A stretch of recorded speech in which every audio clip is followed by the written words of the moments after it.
broadcast network, AFTERBUZZ TV. Over 20 million weekly downloads in over 150 countries, and your #1 source for after-show entertainment.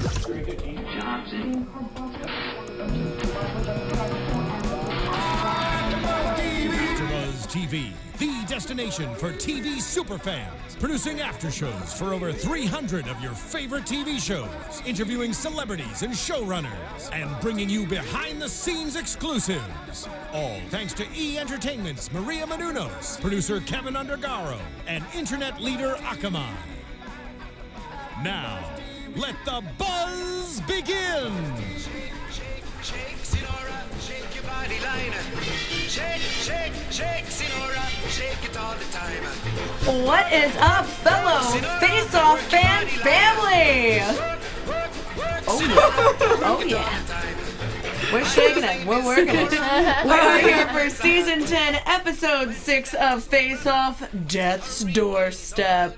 Before we go any further, whatever you're doing, if you're listening to us on iTunes, if you're watching us on YouTube, be sure to rate, subscribe, give us those thumbs up. Keep up with us. We love hearing from you guys. And be sure to tweet at us using that hashtag ABTVFaceoff. I'm your ABTVFaceoff. Excuse me, sorry. I am your host, Alana Jordan, and I'm super excited because today we are joined by a phenomenal guest, front butt herself. That's me. I get to finally twerk. Yay! Yeah. Welcome. Thank you. And joining us is our phenomenal panel, Emma Fyffe. Yes, that's me, Emma Fyffe. You can follow me all over the internet at my name, Emma Fyffe. And Michelle Cullen. Hello, I am Michelle. You can find me on Twitter at Michelle_Cullen. And you can find me on Twitter at Alana Jordan and on Instagram at That Alana Jordan Girl. Alexis is here, rocking out in the booth. Yeah. Why, thank you. So excited to be here. You look a little bit different than you did in the episode. That's a good thing. Yeah. Lost the butt a little bit. Looking a little bit more alive. Warmed up. Warming up a little bit. Less blue. That's Yabba dee yabba die. Yeah. So let's dive right into the episode. This one was a really cool one. They show up at this printing facility, which I love when they have these really weird setups. And we just see the contestants walking in like, what is this going to be? Is this going to be like Newsies? Are we doing theater? Like, what is this? And then they find out that it is all based on the obituaries. So they pull a number, much like they do in Beetlejuice in the waiting room. One of the Love most... that. So good. Yeah. So good. And I love, too, when they give really good, clear references. So for this one, it's supposed to be this comical, whimsical death challenge. Yeah. And you immediately think, oh, yeah, like the characters that are in the waiting room from The Dearly Departed. And Beetlejuice. And it's such a perfect reference. Because sometimes it's a little vague or you'll get a bunch of things that don't really... Yeah, no, I agree. I thought that this challenge was pretty cut and dry. I mean, without saying so much, it was Beetlejuice ghosts. Like, you know what I mean? Yeah. Because as soon as you hear the word whimsical, you're like, oh God, which direction is this whimsical journey taking? And then, like, the waiting room cue. Totally. And very clear details in the obituaries were like, this is it. Yeah. You can't really deviate from the Beetlejuice waiting room, which I loved. And definitely, too, I think that, you know, they further clarified the idea that, like, okay, yes, these are ghosts, these are dead people, but it's supposed to be funny because they had these super punny names. Yes. Right. That and was my favorite. Yeah. And they had these just hilarious little mini descriptions that would give just enough, but enough open-endedness that our designers really had to put in a lot of their own creativity to it and really come up with a good concept, because each of the numbers was paired with one of these punny names. Right. You know how much I love that. I was all about it. I was like, You were ready for it. 9 puns this episode minimum. And then whatever Robert says. I knew it was going to be good. Which is a bonus. Which is always a bonus. Yes. So then they had to create these characters based off of how they died. Yeah. And it had to be represented in the final product, but also have all of the qualifications of being very Burton-esque. Yeah. Yeah. I just wanted to point out that Kim in the chat brought up a really good point that this actually is somewhat reminiscent of the 100th episode challenge where they had to do the couples that had you know, they had like electrocuted zombie couples and like the crazy cat lady couples, like, you know, they were all like the couples that had died but I will say this one slightly less awesome because there was no cake. That is true. And there should that's true. the only thing I think Face Off is missing is a celebratory cake every week. Every single time. Yep. Oh, the cake is alive. It portaled me. Yeah. So we'll go ahead and kick off with some of the looks that were safe this week. Anna had a really great concept. She had Rosemary, which was just based off of cooking. They didn't quite say what exactly. So she could have gone many different ways. She could have gone with choking, on tasting it, or that would have been great. Choking. I didn't think about that. That's a good one. Yeah. So there were many different options, and she just gets the overall something to do with cooking. So she goes with her Italian roots, the Italian grandma who has died in an explosion. Yes. Which would be what would happen to me if I ever cooked. So that's why I have Domino's on speed dial. Yeah, I think with her, the thing that I thought was really interesting was that she was so proud of that wig, and you know, Caleb was even there in that scene being like, oh man, yeah, the wig looks really great, and the judges really didn't like it. They said it looked like it was painted on her, which was it did. It kind of it kind of did, and I mean, I'm sure you had a different perspective on it too, like actually seeing it up close in person. Yeah, she was actually, I think they were across the way, so I was like, oh, I wonder what happened. I wasn't sure what happened, and then we up close, we were like, oh, okay, I think it blew up. Yeah. Okay. Yeah, I get what you mean, because I think that was the thing, was like she was using the Kryolan black spray to try to give it that burnt effect, and I just don't think the blowing up in somebody's face, I feel like she missed out on the burning aspect of this makeup. Well, I think it could have worked if it was a little bit more cartoony, because then it would look intentionally painted on. If she had black that went up one side of the face into the hair and had it all one, like as if she turned to the side, and you just see like spatter here, but then this side is not anything. Yeah, and it's like she's looking away and it's like she almost should have sooted out one side of the glasses too, because like I liked the glasses a lot. And I think that like it basically was going in the right direction, and the way she styled the hair was right, and the old age makeup was really pretty good, but it missed the explosion. That literal pow. I do agree. I loved the concept of this character because I too related to it. Like, this is how I would probably die if I tried to make pasta. This would happen. But I think you make a very good point that it kind of happened, but her face was still really nice, and then the glasses were just set on top of it. And if that really were the way that she would go, it would just be an explosion on her face, and there would be covering glasses, and it would at least crack one of them or something. Yeah, it was too pristine. Mm-hmm. Yeah, like I think because like from far away, it just looked like a grandma, and then you know, you're like, oh, okay. So I think it did need a little bit more of a situation. That's some sort of scenario. Yeah, I agree. Like the makeup didn't tell the story that Anna had come up with. Right. Yeah. But go ahead. I was going to say, I think it's also difficult to get the look of burned hair without actually burning the hair. Like, it's kind of a hard thing to accomplish. For the sake of everyone in that makeup room with her, thank you for not lighting hair a wig on fire. And then being like, enjoy the smell for the next 4 hours while you're already stressed out. You're all welcome. Especially with synthetic wig. It's just like, ugh. But I thought she was so cute, though. That would be somebody who I would want to be my grandma. Like, I want her in my family. Yeah, no, Let's totally. do this. Let's do but this. I would want her to have better culinary skills so that we have dinner and also grandmas. True that. Still among us. But Anna she at least really felt confident in her makeup. She really liked it. She said, you know, it's, she looks dead. She looks funny. It's perfect. Perfect was a bit of a stretch, but it was really close. Yeah.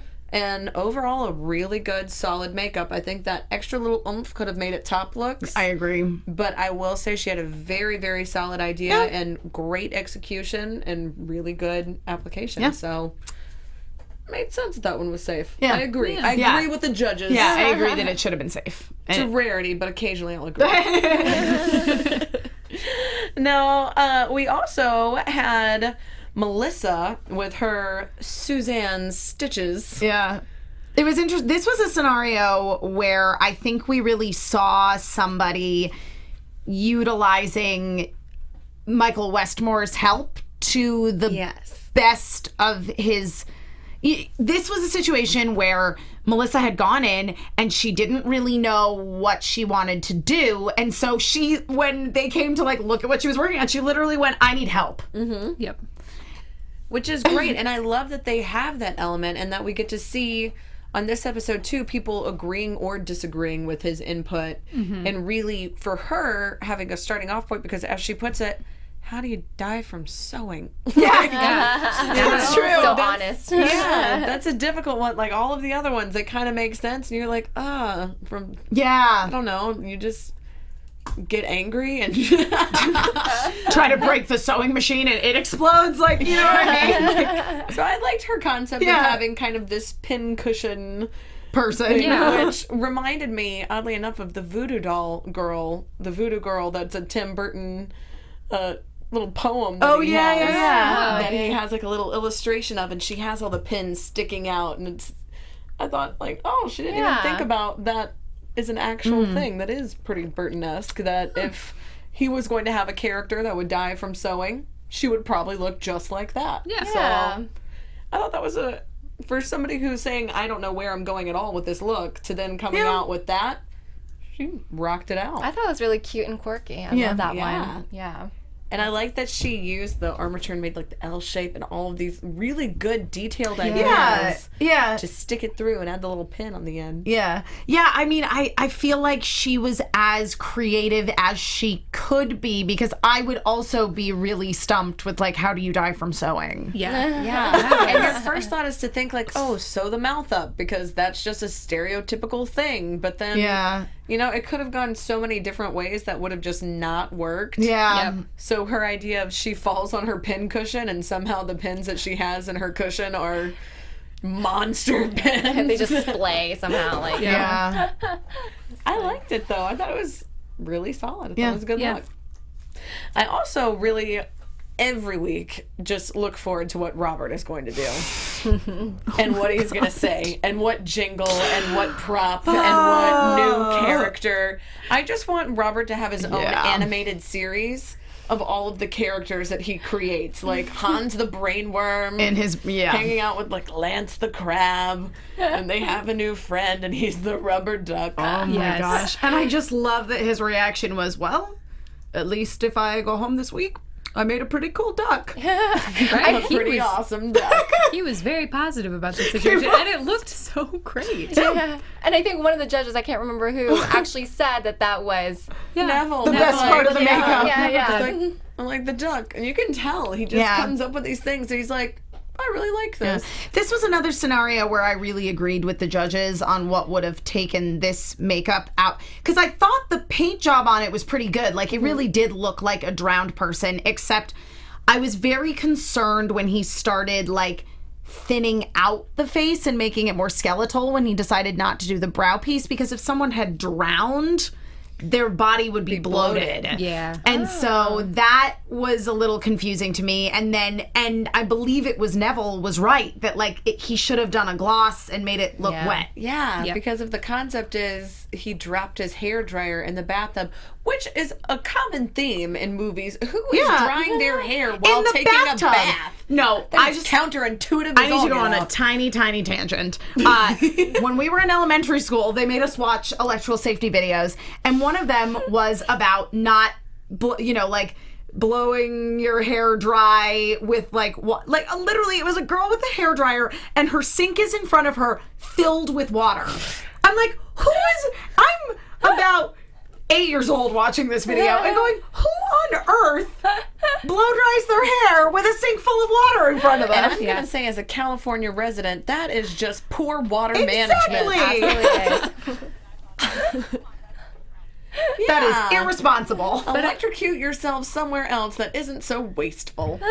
I do think that's the concept, I guess, for movies behind it, though, is like somehow people set their plugged-in hairdryer or hair curler on the edge of the counter that is right next to the bathtub, because that's how every bathroom is clearly set up. Yeah. Mine are on opposite corners. That I'm never gonna die from that, which is a relief. So there's that. But like, But the plot would not move forward.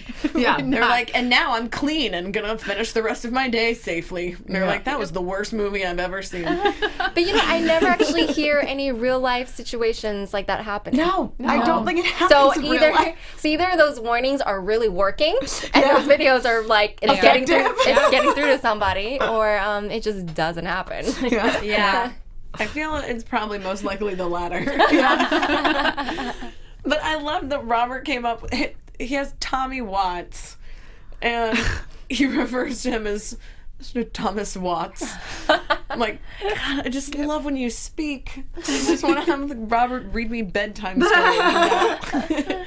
A dream of Hans the brainworm.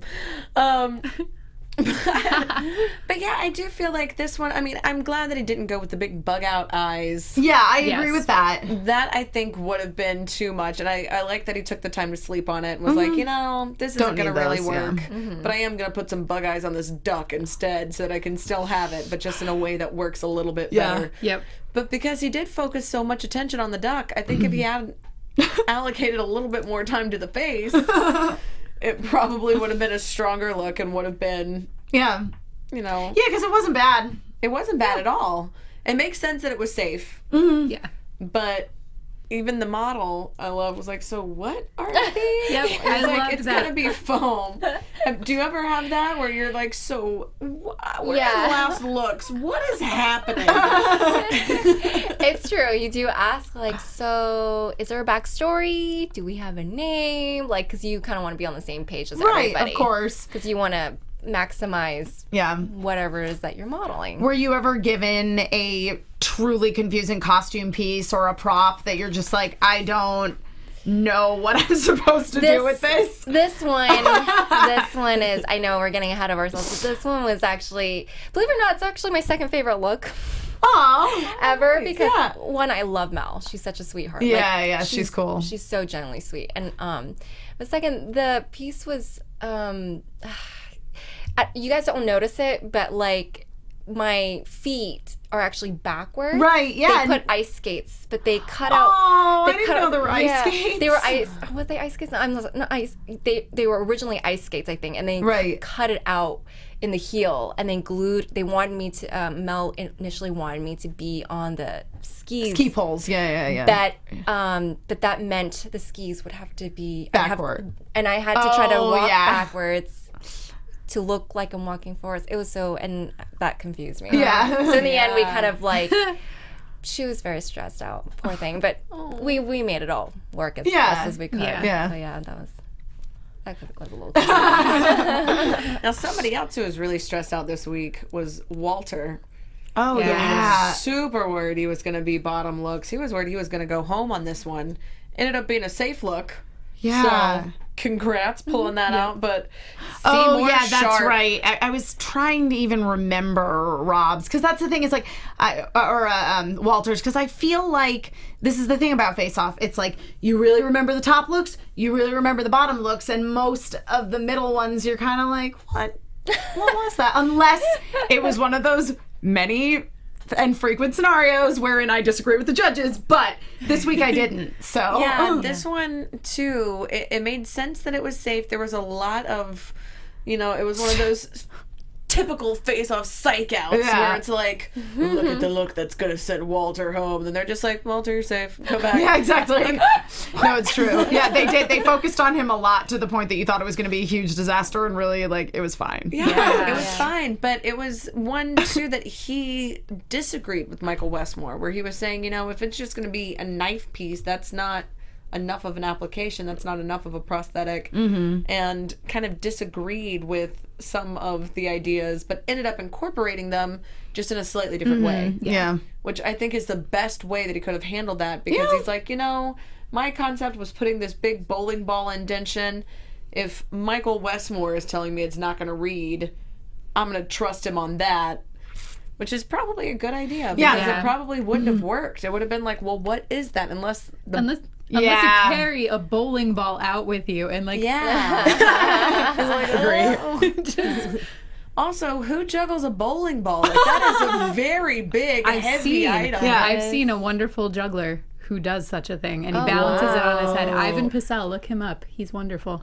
Well, look at that. Free publicity. You're welcome. But does he also juggle knives and chainsaws and everything fire with the bowling ball? What? He is, I swear, look him up. Well, he needs to look out, because he needs to change his name to Seymour Sharp. It sounds like he is in a dangerous business. Juggling is a dangerous business. Now, this one ended up kind of being cool, even with all of the issues, having the knife break and then just deciding to have it as if it was impaled and little pieces of it. The thing that really set it off for me, though, was having the teeth blacked out and adding the teeth that were loose, just so when the model came out, they could have that added, like, big derp smile. There goes my teeth. Yeah. Like, that was just a cool creative element that was added. And I love those little performance pieces. Yeah, I agree. Do you feel that? Oh, I love it. I love it because it gives you so much more to work with, and you're like, oh, I can get really excited about this. Let me see what I can do with it. But just to see his tooth tumble, like, that's just such a great moment. How do you not use that? Yeah. Yeah, I thought he did a really good job making it work, because it's funny to see it all in the episode, because when you're actually there, you're so in the zone, it's hard to see everybody. And everybody's just like in their own world, and sometimes when the models have downtime, they're kind of like visiting each other. They're like, what are you doing? But even then, we don't know what's going on. They're like, I won't know until last looks, so Wow. Yeah, I imagine it's very, very different. But have you ever had any pieces that you've kind of done a little performance thing and then it didn't make it to the show and you're like, that was brilliant? Yeah, I have. And I always wonder how they figure out what to edit and what to keep, you know? But there's the ones that they show are the ones that are like amazing. So of course I understand why they keep those ones. Right. But like the clock guy, Aaron. Oh, yeah. So Mel was so cute. Like, I hadn't worked with her at that point, obviously. Right. And so watch him was the funniest thing, and they didn't even use all that, because watching her made me laugh, like, because she was just laughing so hard watching him animate. Like, she was just laughing, she couldn't stop. She was literally like stifling her mouth, like trying not, like, that you could, everybody saw her. She was so cute, and they didn't really put that in there. Yeah. Sometimes I wish that this show was just like 3 hours long. Right? Just like every moment. Show every single moment. Yeah, and just everything that happens, because I love all of it so much. But because we have 9 now and we had 4 safe looks, we ended up having 2 top looks, 3 bottom. Rob has just been steadily crushing it. Seriously? 2 wins and then a top look. Like, Rob is just like, hey, what's up? I'm Rob, I'm 20. And also, I'm secretly amazing. Everything I do is awesome. Yeah. It's insane. I loved it. His windy wand. Now, this one was straight out of Beetlejuice. It was great. Yeah. The magician's assistant who's been cut in half. Yep. And I feel like the judges were like, you should have made it more pronounced, but I feel like part of them was saying, I don't want to make it look like I'm recreating this that's true. And, identical and source I mean, material. he did such a good job, too, creating that really subtle brow piece just to hide her eyebrows so that he could draw on the eyebrows he wanted. Like, so genius. Yeah, it was so really good. good. And the thing I like about Rob, too, is that he takes out his centerpiece, which was really his main prosthetic piece, and goes, oh man, this is way too big. Whatever, I'm just gonna like flip it upside down and fold it in half. Boom, makeup. Yeah.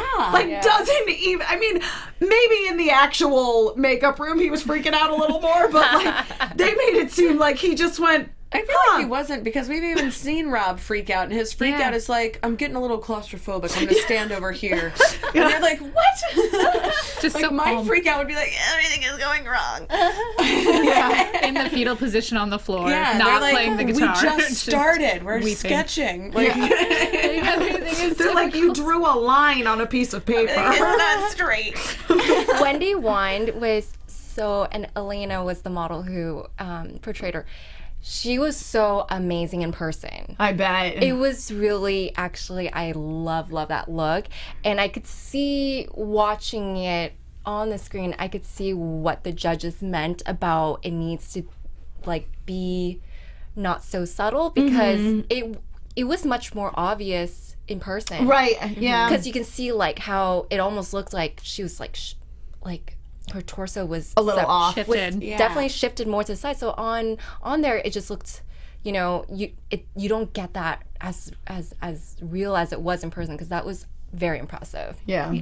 That's, I feel, is another thing, is that when we see it through the camera's eye, you lose some of that detail that if you have the ability to have two lenses or eyes and see depth perception. And then formatted to fit the TV, you're stretching it out even more and distorting the image slightly. So I can see that. But that grayscale was phenomenal, which is funny because the whole thing was he was wanting her to be seen through the TV. So it's like, oh, wow. When the only criticism we have is when you see it through the TV, it doesn't look as good. That's not really, not really what he's going for. But I do love that it was the 1920s. I love that V pointed out the brow, that she loved the eyebrows drawn on. And when you see the metamorphosis of the model into it, you go, Rob, that was such a good idea. Because you could have spent way too long trying to cover it and have it not work out. Yeah. And I really appreciated that Rob just did a beauty makeup. Yeah. And he did it So really beautifully. well. Yeah. I will say, I wish that wardrobe had given some solid black leggings instead I of the agree. skin color. Thinking the same thing. That was the only thing, because I was like, she's grayscale except for her legs. Well, and I noticed just as she was walking back, it was another thing with the physical actual keyhole that was drawn on the back earlier this season, that the little keyhole in the back of the top she was wearing was just her normal skin tone. It missed paint. And so it was just so glaringly natural skin tone that I was like, oh. I had a moment. Yeah. That I definitely understand why it was a top look, because it was really phenomenal. Oh, yeah. But I do understand why he didn't pull out his third win. Yeah. I agree Which with is you. like, oh, wah, Rob. Oh, man. Aw, you didn't get the turkey of Face Off as the 3 strikes in a row. Like, just awesome, rocking it out. But, such a good look. Yeah. I can't wait to see. I'm with the judge. I'm like, I just want to see what more is going to be next week, what more is going to happen. Yeah. Yeah. But Yvonne, oh my gosh. She totally deserved this win. Such a deserving win. Yeah. Yeah. This is one, again, rare do I agree with the judges. I'm like, you're spot on this week. This one was the look. Yeah. Jerry rig, which she was worried about because she doesn't really do whimsical, and the last one, She did not do Board very Game well. Somehow Board Game Man, unfortunately, rolled a 1 and did not go very far. But Jerry rig, phenomenal. She was worried it was going to be too scary. It was the perfect combination, because if you were to fall into a drill, your face would not go like it would not. So having that gory aspect, but having it so far-fetched and comical, really made it hit the perfect line of horror whimsy. Yeah. Yes. Which is just an impossible term. Yeah, I love that she said that she went from bright yellow, and she's like, it'll just be easier to kind of tone it down from here. Yep. Yeah. And it kept it from getting too muddy, which is a problem that a lot of the makeup artists face, is especially with things like this challenge where it is these bright colors, or you add in the whimsical element so it doesn't have to be realistic. You can go way too far, and if you try to add too many highlights to it, then it just looks like something something off. happened. Yeah, I agree. It turns into the red carpet contour that you see that is like but this look, oh my gosh, it was so good. And using the styrofoam to cut the piece so that it would be lightweight I'm sure as a model you can appreciate. Oh yeah, most definitely. You definitely don't want anything to weigh too much on you. Especially not attached to your face. Yeah. For hours on end, like, hey, no big deal. We're just gonna put this heavy thing directly on top of your head. Although that's actually not as bad as, like, say sometimes it's hard to breathe, and so you have to choose like which orifices you have to breathe out of, like my nose or my mouth. Yeah, Like, can't do both. Yeah, so That's rough, I imagine. it can be, but when you see yourself, you're like, oh man, this is so cool. You forget, and you're like, you'll never get to look this way ever again. So let's cherish every moment. You know what I mean? That's a good point. Let's just cherish every little thing about it. I just want like a whole tumbler of gifs of the transformation of like, look at how I look as a normal person, and now I'm this crazy mutant creature. I know. I can't wait to show my grandkids. This is what your grandma did. That's amazing. Like, Grandma, you're weird. You're like, you mispronounced awesome, little one. But we'll get there. It's fine, I'll teach you. Now, a couple looks, unfortunately, kind of missed the mark this week. Caleb had a phenomenal concept. I know. And it just fell a little bit short, which ended up putting him in the bottom looks with Finn Waters, which... I know, and I love Caleb. I love Caleb. Yeah. So, like, such a happy guy, like, and always very enthusiastic. Yeah, I always feel like he's walking around the makeup room just like encouraging everybody else. The thing about it is I thought the paint job on the fish was really good. I don't know why he added the feathers, and V was not wrong about it looking like an elf hat. No. But she was a little rough with the, it looks Blue Man Group gone elfish. That might have been a little much. But also very witty and sassy. I love V, so I'll let it go. I liked it. I thought it looked more like a gnome hat. Yeah, it did. But that's why I was glad he was like, it's all blue. I need to do something so it doesn't look like a Smurf. And I was like, yeah, you can have that Papa Smurf hat on that bad boy and have it be blue. That would not be good. No. But he ended up, I agree with you. I think the fish was super cool. I think he kind of pulled a Robert where it was like the one piece that was kind of like a separate side character to the character. Ended up overshadowing the actual face a little bit. And I agree with the judges too. I didn't quite understand the brow piece. Why? No, I don't know. Yeah, it didn't quite make sense to me. Yeah. Like, I think he really could have saved it with, I mean, as Neville pointed out, he was talking about how it was based on an angler fish, and I'm pretty sure that anglers are the ones that do have like a little thing that comes out of the front of their head. Light. It's the thing in Finding Nemo. Yeah. It's always the reference point for that people. would have been super smart to include that because like Neville said, that it would have been hanging in his face for the rest of eternity. Yeah. And if he had just tilted it, like if he just made it a little askew and turned it a little so you could see more of like the fish body, I think that would have, and the blue was not the right choice. No, I think maybe a much subtler blue, like a blue gray that's just kind of like a blue on the lips, like a little bit of the like puffed, Cold, like puffed, bloated a little. Yeah.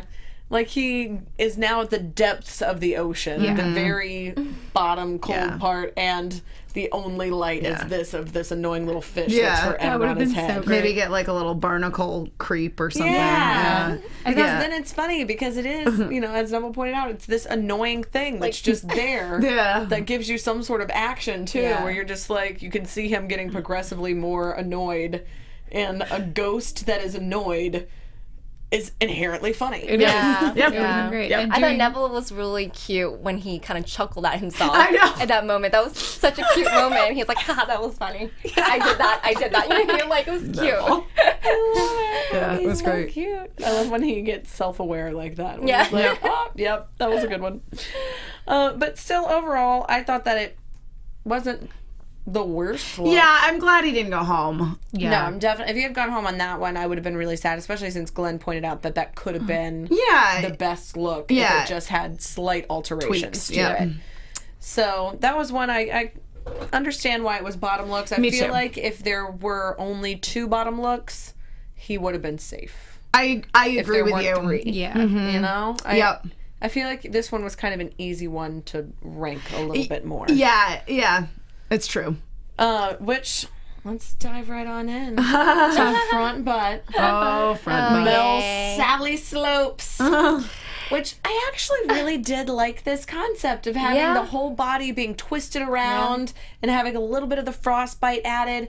But it was such a huge undertaking. Yeah, and I think had Mel been given, obviously, I mean, this is Face Off, so you're given 5 hours. But had she had more time, I really think it could have been a really funny, whimsical thing. Yeah. I agree that it was misused time for her to create that whole body piece when you were, because like you had on a ski suit. It was so heavy. That thing was really, really heavy. And this is going to sound so gross. I'm going to let you guys in on a little secret. But like, it was so, as time went on, because I'm wearing this purple thing over it, I was getting sweaty and hot under the lights. Yeah. And I feel like my sweat got like absorbed into it. Oh no. So it just got heavier. It just got heavier as the day went on. I was like, is it getting heavier? So in between, I'm like always like scooting up. Like I felt like I had a beer belly. I felt like I was Santa. Yeah, right. And I was like, okay, I readjust myself. You had to adjust your butt all day. Yeah, and a lot of people are like, can I touch your butt? Of course. And this is the one time I'm like, this is the one time I allow you to touch my front butt. Like, yeah. No, it was a fun piece to be in. It was difficult to manage, but still fun nonetheless. Because how often, again, do you get to say I've had a front butt? Yeah, totally. My only regret now is not opening the show with "Baby Got Back." Yep. And I think we're all in agreement. And Alana in the chat it's saying the same, that basically like Mel was too ambitious for 3. It was just too much to try to do in 3 days. Yeah. Baby got front. And I felt like Mel knew too, because she kept apologizing to me. She was so sweet. She's like, I'm so sorry. She's like, I just don't know. And the whole time I was just trying to calm her down, be like, no, don't worry, you're fine, you're really good. I mean, she's so talented. I was like, in my head, I'm like, you're fine. Like, nothing's gonna happen to you. I know it. Like, I'm so confident in you, even if for some reason it doesn't work. I agree, and I feel that had there not been the third bottom look, which ultimately was eliminated, I really do legitimately feel like the judges would have used their immunity to save Mel or Caleb. Yeah. I really do. Yeah. Because I don't think that we've seen enough from either of them yet. Yeah. Especially Mel. I think she's just so awesome, and she just seems like such a cool person on top of how much talent. Cool yeah, she seems like somebody you would want to work with on set. And ultimately, if you have a show to be like, hey, the goal is to be a makeup artist on set, and not only do you have the talent, you have the personality. She was so, I mean, everybody really is. Like, she was just, but the whole time she was just making sure, are you okay? Like, how are you feeling? Just always very accommodating. It was, I really appreciated that. I think she's just so awesome. And I actually really like this look. I do agree that a lot of it was covered. And I think if she had had more time and could have ripped the suit and had the twigs and stuff sticking out. I agree. And shown more of it. I was super glad, though, when they were all gathered around that giant mold trying to pop it open, talking about how, like, inevitably it's gonna have to crack. There's no way around it. And then she's like, oh my God, it's a miracle. Front butt lives. Front butt lives. Hashtag front butt lives. Where is Lance? Front butt lives. We got all the hashtags. Rocking it up. Now, ultimately, front butt did live on. Yes, she did. She lived to ski another day, just backwards down the bunny slope with her little bunny nose, as V says. Her little dog cat nose. I actually really liked it. Unfortunately, it did mean that we had to say goodbye to Johnny. I know. Who is awesome. His Sarah and Getty, who was trampled, but unfortunately a little bit too subtly. I loved his story. This was one that I really do feel a solid story. I did love the story. Yeah, and I think if he had explained it more to the judges the way that he explained it in his interview to us, I think it would have come across more, because when he's just saying what animals trampled her, and he's like, a couple of zebras and things, and then at the end a porcupine comes by. If he had set it up like as a snowball effect, well, first this horde, and then she starts to get up, and then she gets knocked over by these. She got mauled by a lion. And then finally a porcupine comes and just walks over her face. Yeah. Then I think they would have been like, okay, I can see the story. I can see that this is the end of this movie. Yeah. This is what she looks like. We've seen her backstory real quick, and now this is her ghost. Yeah. Mm-hmm. But it didn't come across that way, and since it wasn't able to be read immediately, they kind of dismissed it. And then V, when she said what happened to her eyebrow, it's like, well, maybe the porcupine took it in exchange for the quills. And she's like, it was a trade. Okay. It's like, oh, V, I just love you. But I was really sad to see Johnny go because he's so awesome. Yeah. And he really did come up with a cool concept. It just, overall, it was a situation that he hit a time snafu. Mm-hmm. And it just didn't work out. And the thing is, too, is with Johnny, I mean, at the end of the day, when you had these three bottom looks, it was very clear to me that Johnny was the one that would be going home because, you know, as Kim pointed out in the chat, like, compared to Mel and Caleb's makeup, it doesn't look like he did anything. Yeah. We know that he put a lot of work into it. He put a lot of thought into making those hoof prints, which was a really, really cool process. But it in comparison to the others, it looks like he didn't take a risk. Right. And whimsical doesn't mean subtle. No. You know, like whimsical is the opposite of subtle. This is your chance to go really big and go overboard. Yeah. Exaggerate a little. Yeah. And it's like, yes, you have those amazing technical skills to create these hoof prints. Absolutely. Save those skills for one that's going to be a focus challenge on the face. Yeah. When we see a close-up of it and that's all we see, versus the overall look, which could have been a lot more, you know, ridiculous if something in Dora had gone awry. Explorer type look. Yeah. But ultimately, I loved Johnny's exit interview when he's talking about how what he has gained from this experience is so much more than what he could have lost. It just highlights what an awesome person he is. Yes. Yeah. I just think he's so cool. I also just think that Johnny is somebody who is very real. Like, he's incredibly self-aware in a good way. Yeah. You know, like, he didn't go into this challenge thinking, like, I did something awesome. He went into this challenge being like, this is not my best work. You know what I mean? Yeah. Mm-hmm. He's very self-aware, and he's also just really chill and cool and good energy. He's going to go far. Oh, most definitely. I agree. This is not the last we've seen of Johnny. And again, it's like we see that he has very strong technical skills, and ultimately, like, that's what's going to get you work. Yeah. So, congratulations, Johnny, for making it this far. Yeah. Exactly. Awesome work. Yeah. Now, Isabelle, I want to talk for the last few minutes here a little bit more about you, because you've been a model on Face Off the past couple seasons. Yes. But you're also part of our AFTERBUZZ family. I am. So if you guys watch Law and Order SVU, then you can find me on Thursdays at we brought in a studio audience especially for the occasion. This is one time they applaud. One time. They've been a very unresponsive audience up until this point, but they love Law and Order SVU. Clearly. Big fans. And you were on Amazing Race, right? Season 25? I was on Amazing Race with my boyfriend. Oh, nice. Dennis Auer. Shout out to him. He's actually in a Prius right outside. So, and we were known as #the dating couple.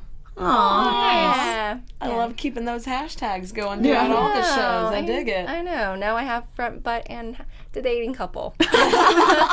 Yay. Solid. And you also were acting and hosting abroad 4 years in Asia, doing some Vietnamese soap operas and acting and modeling. Yeah, it's crazy. Like, I had a contract in Thailand first, and then from there, I was like, you know what? I'm going to go explore the rest of Asia while I'm here. So then I did scuba diving stunt work in the Philippines. Nice. And then I started doing modeling, like, just all around. And I was like, well, I'm Vietnamese. I should go check out my motherland. Yeah. So I went to check it out. I was only meant to be there for a month, and a month turned to 2 months. 2 months turned to 3 years. Wow. So, yeah. And I love it. It's my heart, my soul. And that's when I started to get into hosting and acting. And then I was like, I gotta go back to the land of where they actually do this stuff all the time. Yeah. LA. And here I am, you girl. After going to Argentina awesome. for the FIFA World Cup Yeah, 2010, holding that down. You just global traveler. No, I just love to check it off. We're super glad we're able to steal Yeah. you here in Oh, LA. thanks. Keep you for our own. I'm so honored to seriously be here now with you girls because I listen to the podcast. Aw. I don't always get to watch on YouTube. But Right. I do get to listen to the podcast because I always want to hear what you guys say about all the looks. So, Yeah. yeah, thanks for having me. Yeah, we thanks love for joining us. watching you. Yeah. So, where can we find more from you? Keep up with the audio. Oh, thanks. So if you guys want to find me, just look up my name, Isabelle Do, everywhere. Instagram, Snapchat, Twitter, Facebook. Yeah. I love it. And where can we find more from you, lovely ladies? You can find me on Twitter at Michelle_Cullen. You can find me on Twitter and Instagram at Emma Fyffe. There's also a Emma Fyffe Facebook page. I'm trying to be better about doing that. And you can also find me on a bunch of shows here at AfterBuzz TV, Star Wars Rebels, Transformers Robots in Disguise is coming back, just a lot of things. So follow me on Twitter. I tweet about all of it. And where can we find more from you, Alexis?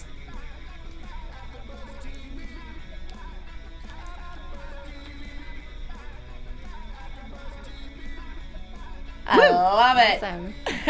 And you can find more from me on Twitter at Alana Jordan, ALANAJORDAN, and on Instagram at That Alana Jordan Girl. And you can keep up with all of us by using that hashtag ABTVFaceoff. We'll see you guys next week. From Bye. executive producers Maria Menounos, Kevin Undergaro, Phil Svitek, and the entire AfterBuzz TV staff, we would like to thank you for listening to the AfterBuzz TV network. To watch or listen to other after shows and post comments or questions, be sure to visit AfterBuzzTV.com. I'm Sir Richard Wentworth, and this has been a presentation of AfterBuzz TV. Front butt lives. The views expressed herein are those of the hosts only and do not necessarily reflect the views of AfterBuzz TV or its owners or principals.